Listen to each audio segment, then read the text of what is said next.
we're going to lose this game. Bharat और चीन पर पुतिन के एक बड़े बयान के बाद पूरे यूरोप में हलचल मच गई है। हलचल भी ऐसी कि पुतिन के बयान के 24 घंटे के अंदर दो बड़े यूरोपीय देश जर्मनी और फिनलैंड ने भारत को लेकर कुछ ऐसा कह दिया है जो अमेरिका को पसंद नहीं आएगा, क्योंकि इन दोनों देशों ने अमेरिका की धज्जियां उड़ाते हुए बता दिया है कि कैसे यूरोप भारत की तरफ भाग रहा है। इस वीडियो में हम आपको सबसे पहले भारत पर पुतिन का बयान सुनवाएंगे, उसके बाद जर्मनी और फिनलैंड ने भारत को लेकर जो ऐलान किया है वो भी आपको सुनवाएंगे। आइए शुरुआत रूसी राष्ट्रपति व्लादिमीर पुतिन के बयान से करते हैं। रूस के राष्ट्रपति व्लादिमीर पुतिन ने डोनाल्ड ट्रंप से कहा है कि भारत और रूस को टैरिफ की धमकी देना बंद कर दो, क्योंकि भारत और चीन तुमसे डरने वाले नहीं हैं।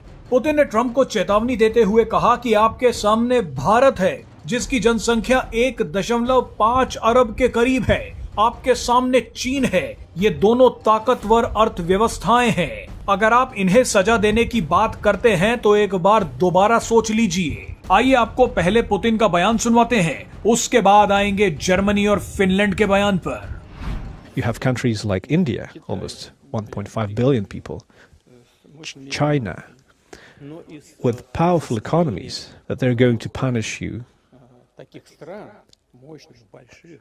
You have to think.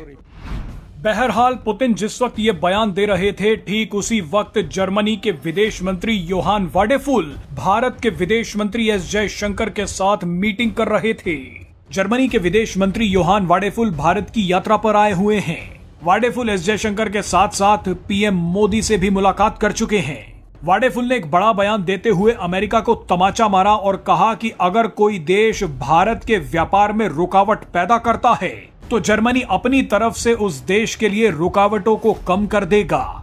Germany के विदेश मंत्री ने कहा कि हम जल्द से जल्द भारत के साथ अपने व्यापार को डबल करना चाहते हैं। इस साल के अंत तक भारत और यूरोप के बीच होने वाले फ्री ट्रेड एग्रीमेंट का हम पूरा समर्थन करते हैं।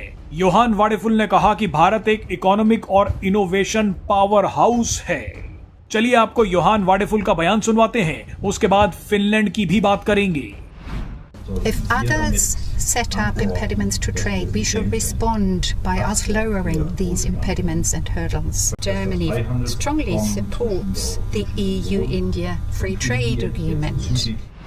बहरहाल अब आते हैं फिनलैंड पर। भारत के प्रति अमेरिका का रवैया देख फिनलैंड बेहद नाराज है। फिनलैंड के राष्ट्रपति अलेक्जेंडर स्टब ने कहा कि मेरा संदेश न केवल मेरे यूरोपीय सहयोगियों के लिए है बल्कि विशेष रूप से अमेरिका के लिए भी है। अलेक्जेंडर स्टब ने कहा कि अगर हम भारत जैसे ताकतवर देश के प्रति अधिक सहयोगी और सम्मानजनक विदेश नीति नहीं अपनाएंगे तो हम ये खेल हार जाएंगे। आइए आपको फिनलैंड के राष्ट्रपति अलेक्जेंडर स्टब का बयान भी सुनवा देते हैं। And my message, not only to my European colleagues, but especially to the United States, is that if we don't drive a more cooperative or dignified foreign policy with especially the global south, the likes of India, we're going to lose this game. Z News.